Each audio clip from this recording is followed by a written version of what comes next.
Now, if you thought that the housing crisis couldn't get any worse, Waltham Forest Council has secured government funding to purchase 170 new build flats to provide housing, they say, for Afghan and Ukrainian refugees.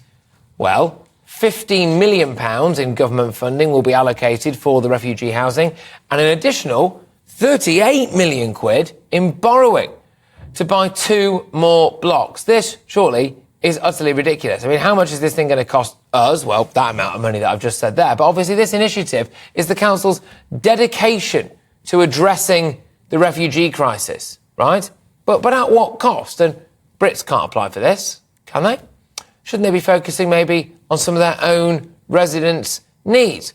Joining me now is the head of campaigns at the TaxPayers Alliance. It is Elliot Keck. Elliot, thank you very much. Taxpayers, I think, will be rightly concerned that we appear to have a council here that is throwing millions and millions and millions of pounds here at housing accommodation that is only going to be for refugees. Absolutely. I think it's an important reminder of exactly why people have concerns over the number of migrants, whether refugees or economic migrants that come to the United Kingdom. We obviously saw that record number of 606,000 last year. And listen, we already know that we're not building enough for the people that live here already. We don't have enough housing. Yeah. And you can now see the additional pressures are being placed in an area, Waltham Forest, that is already hugely expensive. Average house prices of about £550,000, and you can see the pressure that it's going to be placing. Exactly, and some of these flats, I mean, we'll be able to see if you're watching us online or on YouTube or whatever there, you know, nice, new-looking accommodation. Yeah.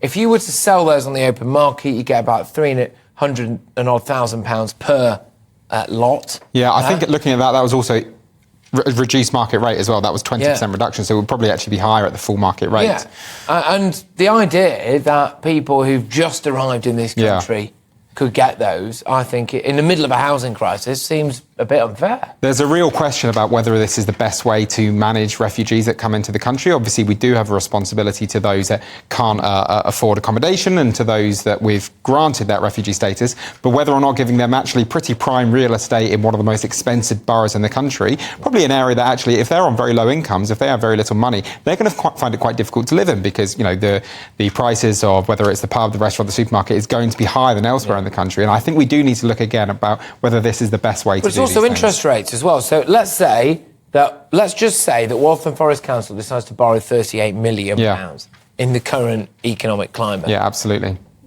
How long is it before they go pop?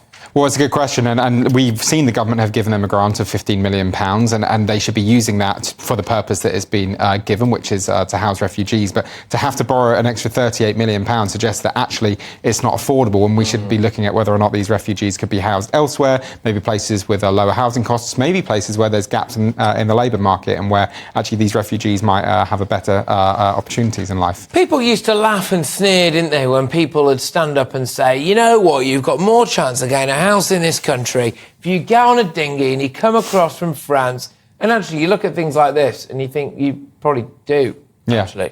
Yeah, well, listen, I mean, I'm of the age where I know lots of parents of the people that I grew up with who are very stressed about whether or not their children will be able to afford a house. Prices are just so extortionately high. As I mentioned, if you're looking to buy a place in Waltham Forest, it's an average price of about well over £500,000. And now you're obviously seeing refugees get seemingly the first bite at the pie. And I think that is a problem, and that will irritate a lot of people in the country. I'm going to read a statement now from Waltham Forest Council. So they've told us the council has secured funding from the Department for Levelling Up Housing and Communities and the Greater London Authority to secure homes for Ukrainian and Afghan refugee households taken in under recent Home Office schemes.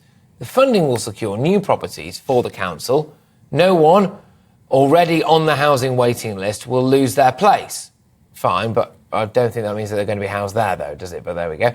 These properties will revert to council ownership when vacated and can then be used to help reduce the housing waiting list. No final decision has yet been made. The proposal will go to the Cabinet in November. The proposal, by the way, is supposed to go to the Cabinet, yes, in about 2 weeks' time. Let's just pick that apart quickly, really. So it says that these properties will revert to council ownership when vacated.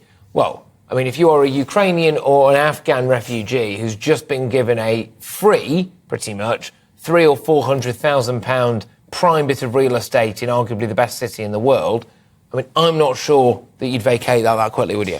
Yeah, absolutely. And we're talking about the best city in the world. There are people on very, very good incomes in very important jobs in London that cannot afford to live in London, that have to often live quite long and grueling commutes outside of London, or if they do live in London, they have to live in incredibly subpar accommodation. And now you're seeing that refugees are being given, quite nice new accommodation in a pretty attractive part of London. So, listen, it is a problem. It's not an easy one to fix because refugees do need housing, and it's right to give them housing. It's about looking, is this cost the best use of taxpayers' money? This is a really interesting case study, and we're going to keep up with this, because what's happening here is played out and going to be played out right across the country, not just for people who've come here in these schemes like we had for Ukrainians and Afghans as well. There's a massive crisis looming that once we have finally got around to processing all of the people who've come across the channel and almost inevitably waving a lot of them through, there is then a big impending looming homelessness crisis amongst people who've just come across the channel. And we don't have anywhere to put them,